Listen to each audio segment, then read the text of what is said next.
أعوذ بالله من الشيطان الرجيم. بسم الله الرحمن الرحيم. قد أفلح المؤمنون الذين هم في صلاتهم خاشعون والذين هم عن اللغو معرضون والذين هم للزكاة فاعلون والذين هم لفروجهم حافظون إلا على أزواجهم أو ما ملكت أيمانهم فإنهم غير ملومين فمن ابتغى وراء ذلك فأولئك هم العادون والذين هم لأماناتهم وعهدهم راعون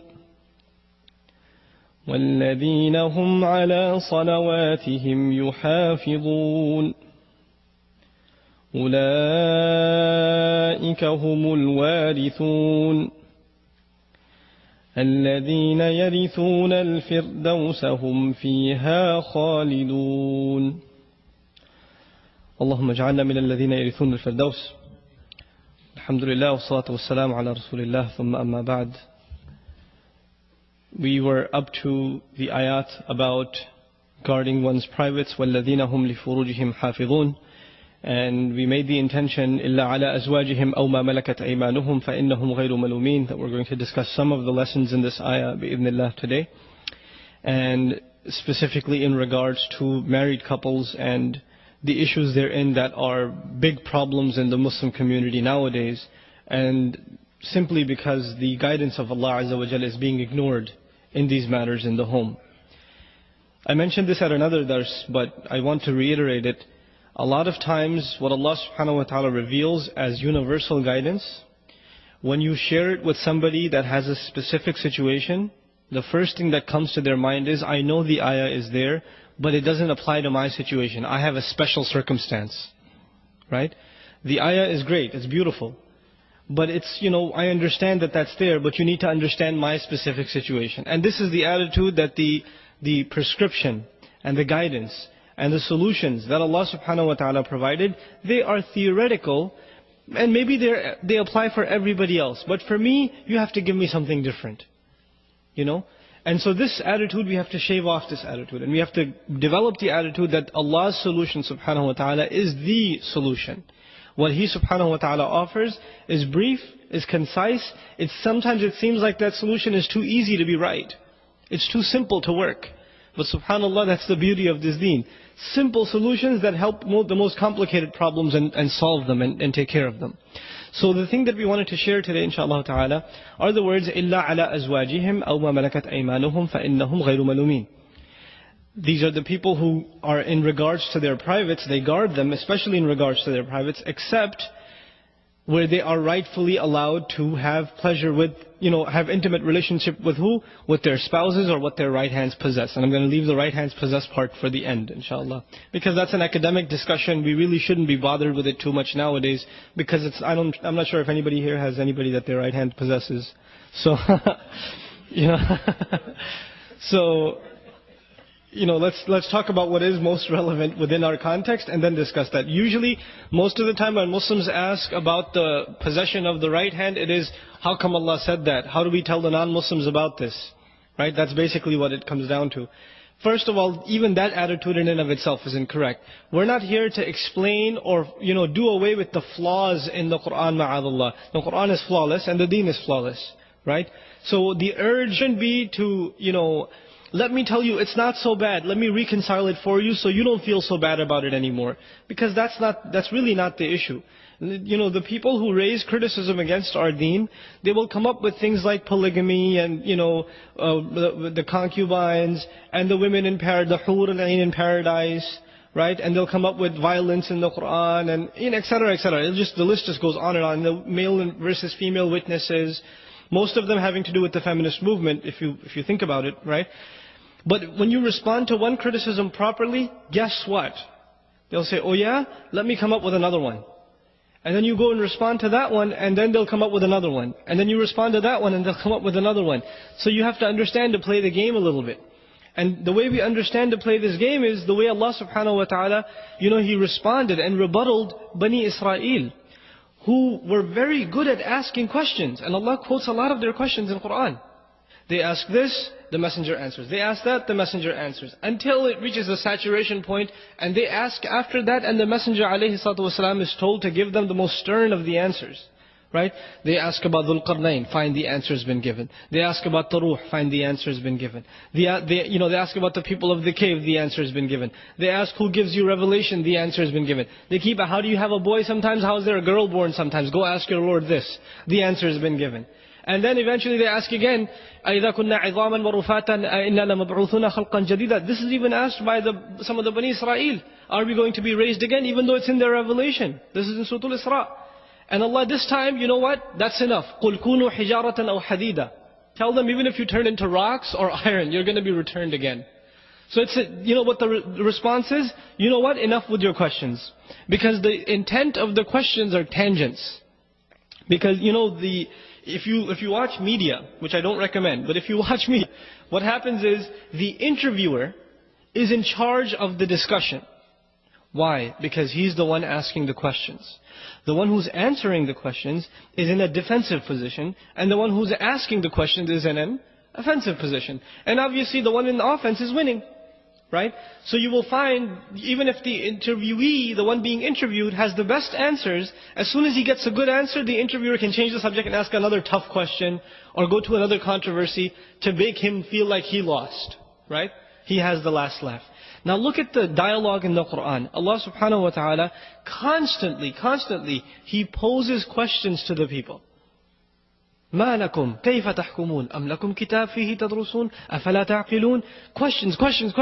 He's changing the direction of the conversation, so the dialogue is in control of Allah subhanahu wa ta'ala. Right? Nowadays, if you compare that to our times, what's happening? Where are the questions coming from? The Muslims or the non-Muslims? The questions are coming from the non-Muslims, and we feel all the time that we're in a position to give the answer and give the answer and give the answer. So by definition, we've already lost this dialogue. You follow? The Muslim is in a winning position when he learns and she learns to ask the questions. Because Allah subhanahu wa ta'ala has given us much more burning questions than anything that can be asked of the Muslims. We respond to them with dignity, that's fine. But as a dialogue, we're supposed to be the ones in a position of asking questions. After all, we're not the criminals. The people who defy Allah subhanahu wa ta'ala are engaged in a crime. The people who commit shirk are engaged in a crime. The people who commit zina are engaged in a crime. The people who are killing unjustly are engaged in a crime. So the Muslim is being made to look like the criminal. And so he feels like maybe I should respond because I need to prove that I'm innocent. You already know you're innocent. You're Muslim. You believe in Allah subhanahu wa ta'ala. You believe in the Quran and the Sunnah. It's what teaches you what innocence is. And as opposed to what everything else is. So it's a shift of mentality. So I'm going to address that malakat aymanukum issue at the end, bi'idhnillah. So now we turn to this idea of, guarding one's privates within marriage.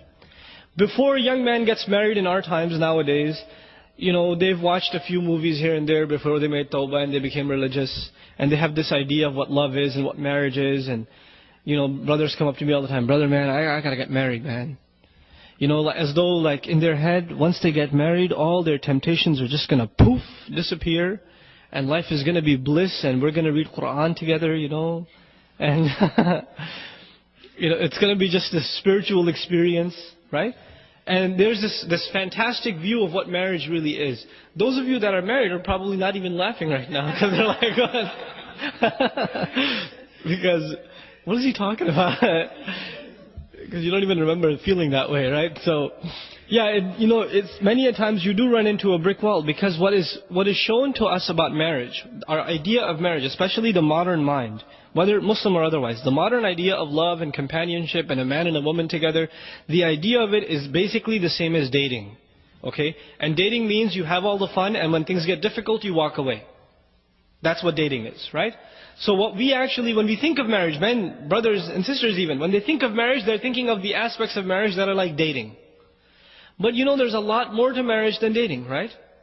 There's the bills, and there's the chores, and then you have to learn to live with another person, which is very difficult. You do things your way, she does things her way. and now there's a towel hanging the wrong way, or the toothbrush is in a different place, or something, there's too little sugar in your coffee or something, or little things start adding up and in the beginning, I love her too much, I'm not going to say anything, I can handle this. But a couple of years later, it starts piling up and you're like, again with the sugar, and it starts adding up. Now this doesn't happen in dating because you're tired of this girl, move on to the next one. Or she's tired of you, I think, I don't want to deal with your smell anymore, I'm out. It's just walk away from it. But marriage is a serious commitment. And the terminology used in Quran is very strong. Al-Muhsanat, Al-Muhsinin. The Muhsin, the Ihsan, in Arabic, it's the word used for putting someone inside a fort, like a military camp. The idea of that is there are enemies outside. Once you're inside this military facility, you're safe, right? So women are described as women, are females that have been put inside the camp of protection. And who's protecting them? The husband is. From everything, from sadness, from difficulty, from shamelessness, in terms of ignorance, he's protecting them, he's giving them an education, he's protecting them in every single way. And the one who wants to get married, Allah describes him, muhsinin ghayra musafihin. There are people there are men who have the intention of bringing women into this fort, into their protection, to start families, not just to get their desires out. غَيْرَ مُسَافِحِينَ. Musafih is someone who has hormones overtaking him. He just wants to get his lusts out of his system. That's why he wants to get married. That's it. Right? So Allah changes our mindset about marriage. But if you marry for the right reasons, then you will have a healthy relationship with your wife. If you marry for the wrong reasons, and the wrong reasons are, I have hormonal problems, that's why I want to get married. And that's it. You know what? You're going to have a miserable marriage and you'll never be satisfied. And many of you learned this the hard way already. Because the intention was all messed up. The intention has to be to start a family, to please Allah subhanahu wa ta'ala, to increase the good in society. And then the other principle we have to remember, and if we don't remember it, a lot of times husbands and wives are very dissatisfied and they're more prone to the fitna of fahsha. There are new statistics out there, very disturbing. They were released last year. Some sociologists did statistics on, sites, you can do IP address search on where the hits are coming from on various websites. And they did statistics globally on pornography. And the majority comes from Muslim countries. And, there's a reason for that. There's a reason for that. Because there's a serious problem in the Muslim countries. It's a horrible thing. It's unthinkable. But we're on top of this statistic. Why? Because there's a serious problem inside the home. And it's not just young people, it's married people too. We have to change the way we take care of our families so we can address these problems. And if we don't address them, then we're not able to guard our privates. Not our eyes, not our hands, and then things get worse beyond that. Right? So now, the underlying principle in marriage, as it is in everything else in this deen of Allah subhanahu wa ta'ala, you worry about your obligations and you forget about your rights. I know that sounds very harsh. But if you can do that, experiment it for 6 months.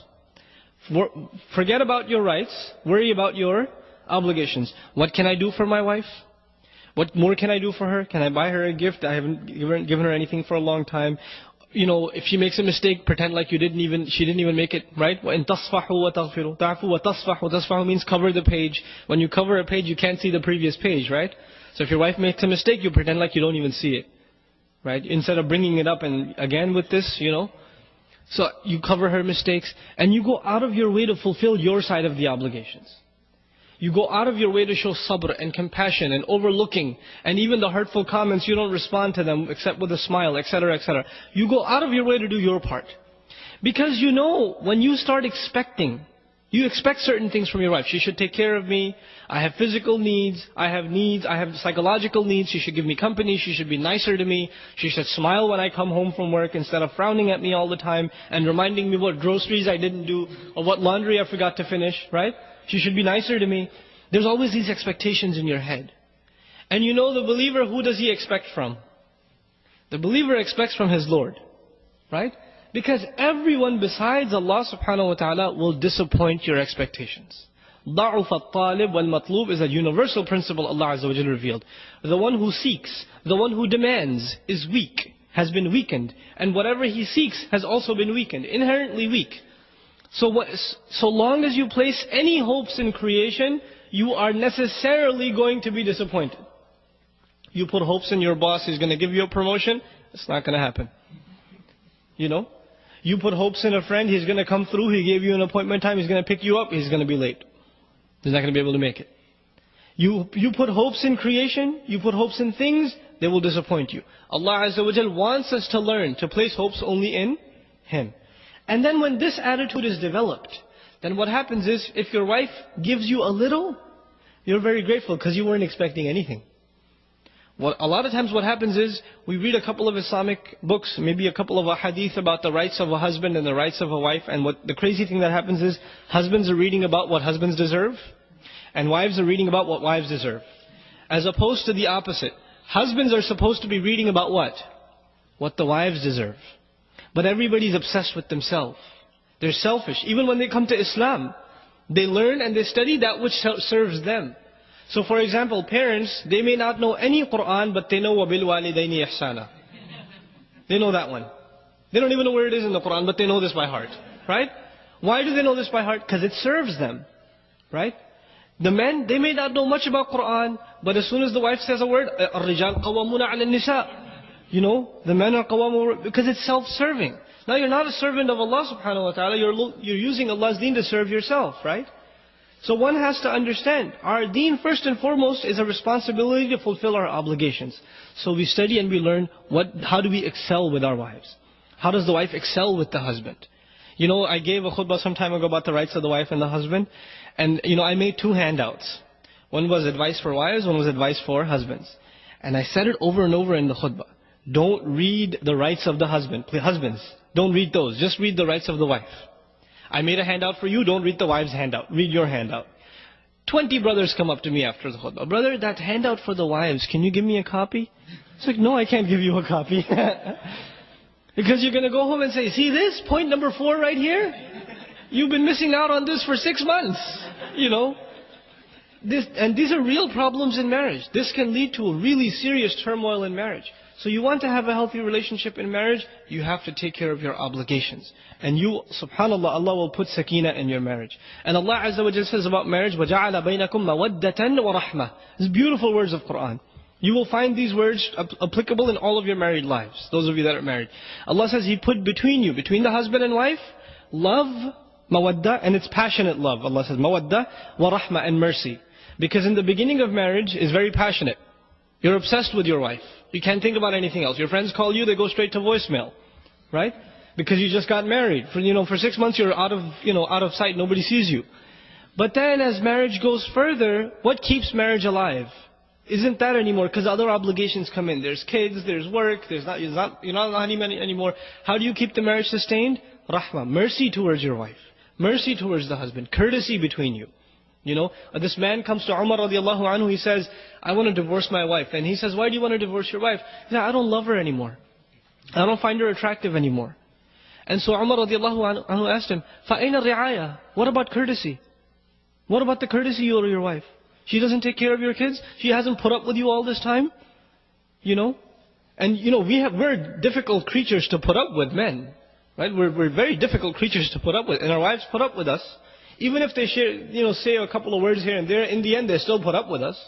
Right? So they do quite a bit for us. So we can't just say, oh, well, she doesn't look like what I was imagining back in the day when I didn't used to lower my gaze. I saw some things on TV and I was expecting that. This is, really, it's not the healthy attitude. You have to, if the believer watches their gaze and they control their temptations and then they do the best with their wives, they will be the most satisfied and they won't have any temptations outside. But at the same time, and I'm ranting on the brothers, but at the same time the sisters have to understand this. Allah subhanahu wa ta'ala created men and women very differently. Men, their biggest weakness is women.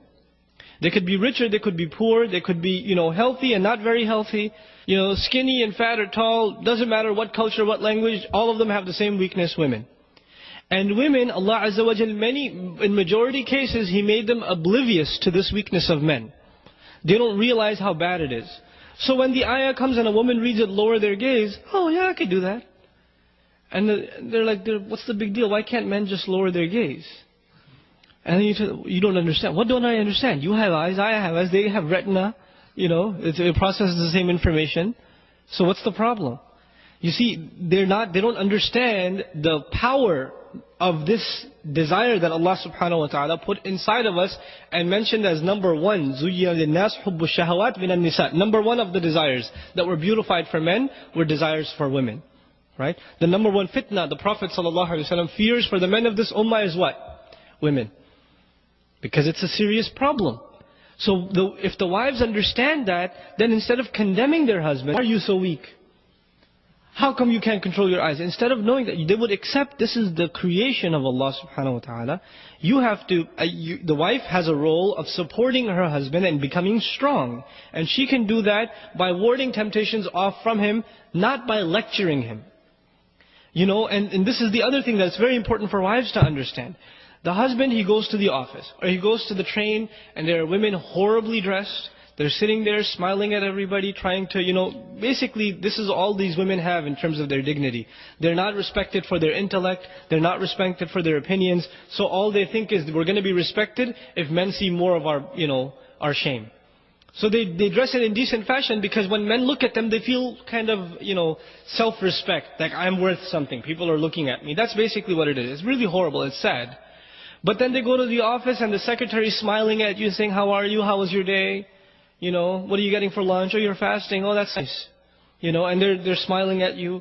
And then you go, on every ad, women are smiling at you. And then you get home. And you open the door and the wife said, where were you?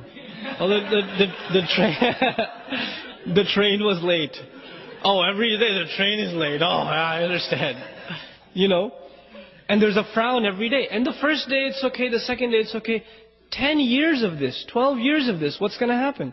The husband has resentment towards the wife, even if he doesn't say anything. He's building resentment inside. And the simple solution of the Messenger sallallahu alaihi wasallam, a smile of the wife when the husband comes home. You know how big a deal this is? This is not a small thing. It stabs the husband when the husband comes home and the wife doesn't care. And he's very disturbed by that. He may not say something, but it really, really hurts husbands. And it hurts the relationship. And it comes out in weird ways. Now that they're hurt, they're kind of upset as they're having dinner. Oh, there's not enough salt in here. There's something wrong. And they're extra angry at the kids. They're frustrated. But the same scenario, the wife opens the door and she greets the husband with a smile. Just a smile, it's not expensive. But what happens? The rest of the night goes smoothly. The husband's in a good mood. He's talking to her. When he's talking to her, I don't want to talk right now, I have a headache. It's not going to happen. All started from where? Just one little act of the wife. These are simple solutions, but they're powerful solutions. And you don't take care of these solutions, and this baggage just keeps adding up and adding up and adding up, and that's where you get those statistics. Because the husband doesn't even want to look at the wife. She's just annoying. She just does this or that, right? So, both sides have to understand. They have to take care of the other side. Instead of expecting from the other side, just make a goal for yourself to take care of the other side. This is illa ala azwajihim. The only time they don't guard their privates is with their spouses. And this relationship is very strong. I don't even want to quote the hadith, even though quoting a hadith is a good thing, but I know the repercussions it can have in our community. Unfortunately, I don't personally feel that Muslim families are mature enough to take a hadith and take it in a mature way. Usually they end up using Islamic texts as a weapon. You know what the Prophet said about the wife who doesn't take care of her husband's need at night? He said this. You should be ashamed of yourself. Well, she's really going to be nice to you now. It's not a contest. You should be more like the Sahabiyat, and she'd be like, you're no Sahabi yourself, That's how it's going to be. So if you want to make it a competition, you will never defeat women, not your mother, not your sister, not your wife. You will never defeat them in argument. Because what they can come up with, you didn't even think of from the back of your head. Right?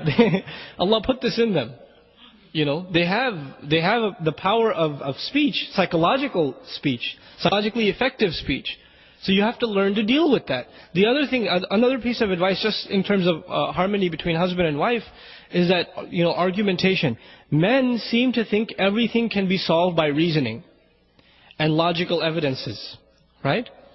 And they forget that Allah subhanahu wa ta'ala didn't create women in this simple black and white fashion. Women are complicated creatures. When you get married, many of you will testify your wife is crying one day. And you ask her, why are you crying? She'll say, I don't know. I'll talk to you later about it. And you say, no, really, is this something I did? No, leave me alone. I don't know. And they really don't know sometimes. And if they do, it's too complicated for you to understand, so they'll say you're not going to get it. Right? So they're complex creatures. And so you will learn this. And when you're not married, you'll learn this with your mother and you will learn this with your sister. You try to reason with them, you give them reasons for why you did something that disappointed them. They'll say, oh, so you know so much better. Fine. Next time, I shouldn't argue with you because you're so smart. Right? And their feelings will be hurt. Who just lost that argument? You did. Because you tried to reason.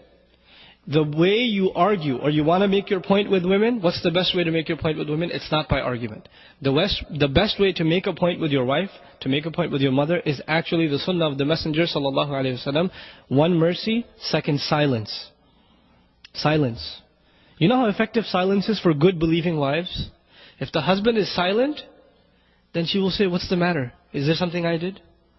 But if the husband talks back, man, she will talk back way better than you can. Right? She will come back with a better rebound than you ever thought it possible.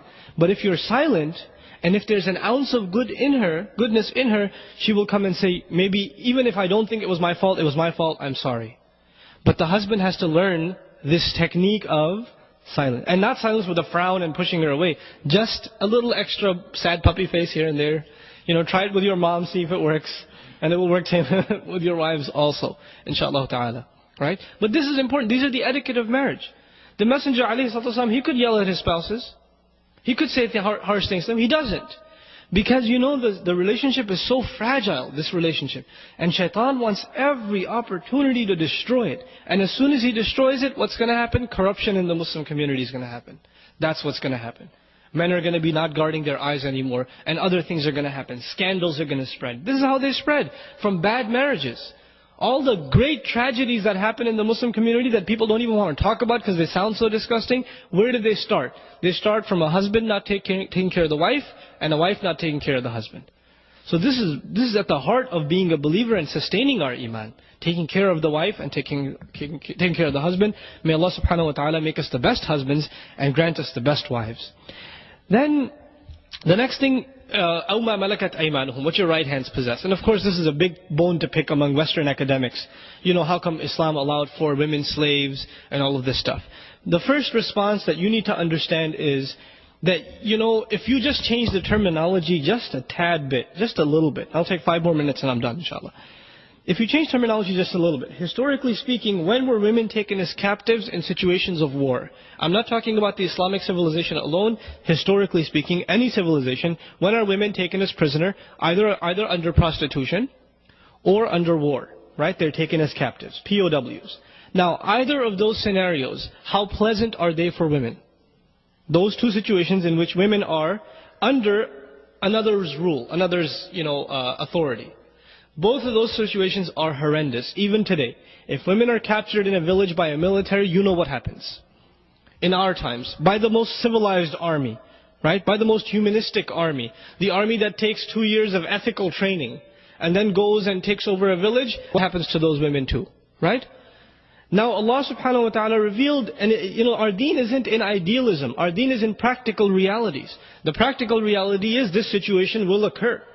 There will be women that will be in that situation. So what do you do with them? Allah subhanahu wa ta'ala put them under the authority of the believers. And the other interesting thing in this is that, POWs, you can do whatever you want, unthinkable things with them, and nobody can question you. But this is not the case with malakat aymanukum. What your right hands possess, they have rights. Their children have a shared inheritance. Practically they enjoy everything a wife enjoys. The only difference is the term nikah. And why not the term nikah? It's a very simple thing. You know the nikah is a transfer of responsibility. It's a contract which transfers responsibility. From who to who? It transfers responsibility from the previous wali to the new wali. The previous wali was who? The father, if there's a brother or a grandfather, somebody, the man of the house, right? And now who's the new wali? The husband. It's a transfer of responsibility. In situations where the woman was already inside your house.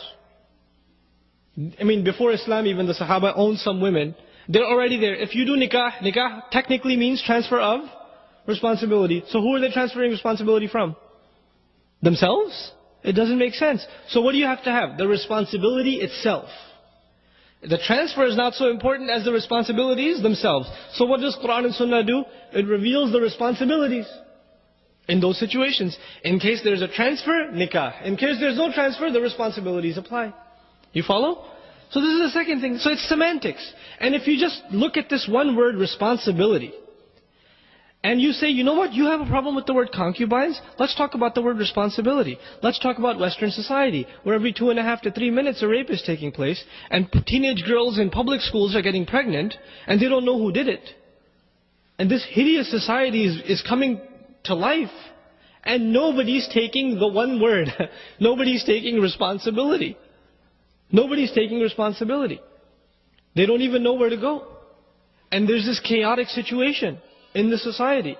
And Allah subhanahu wa ta'ala, He reveals something that takes care of the chaotic situation in society. And the final comment about this, probably the most important one. Between ayahs number 32 and 33 of Surah An-Nur, which is the next surah. This is Al-Mu'minun, the next surah is Surah An-Nur. 32 and 33, Allah subhanahu wa ta'ala, this is homework for you. Read tafsir of 32 and 33 of Surah An-Nur. In those ayat, Allah subhanahu wa ta'ala opened the door for women that were owned at the time, that they can work their way to getting married to somebody and earn their freedom. And once that happened, the only women that were left in the possession of right hands of the Muslims were either women that were, in some way handicapped, that couldn't get married for whatever sickness or something else, or they were too young to get married. There was the only two kinds of women left. Every other woman, they worked their way towards freedom. And this is a historical fact within the Sahaba's time. And that door to that, that reform in society was open by just two ayat of Quran, 32 and 33 of Surah An-Nur. Right? So this is a historical phenomena that we have to understand. People are making criticism about our book, and they seem like heavy criticisms only for one reason. We don't know our book. That's the only reason it feels like, oh my God, how do you respond to that? When they tell us, kill them wherever you find them, the ayah they quote from Surah At-Tawbah or Surah Al-Baqarah and other places, right? قَاتِلُوهُمْ, وَقْتُلُوهُمْ, kill them and fight them and kill them and fight them. How do we respond to that? And since we haven't studied our book, we don't know how to respond. But the reality of the matter is, Allah subhanahu wa ta'ala revealed this book to people who have decent fitrah, right? Which means everything that is in Quran and everything that is in the Sunnah of the Messenger sallallahu alaihi wasallam appeals to decent human beings. It's just a matter of explaining it properly. Not compromising anything, it just has to be explained properly. Like the issue of concubines, put it in perspective to historically POW women, and it sounds like the most humane solution. Go to a woman that's imprisoned, a woman that's been imprisoned in a camp in China, or somewhere in Europe, right? Or in Russia or somewhere. And you give her the option, this is what Quran is offering you, and you can stay here if you want, because this is the Western solution. What would you take? You ask a professor somewhere sitting in a university, on the leather couch, discussing these things, he'll say, well, the Western solution is better. And ask a woman that's in that state, she'll say, I'll take the Islamic solution, please. Right? Because it's grounded in reality, not in theory. That's what it is. So we have to have confidence in our deen.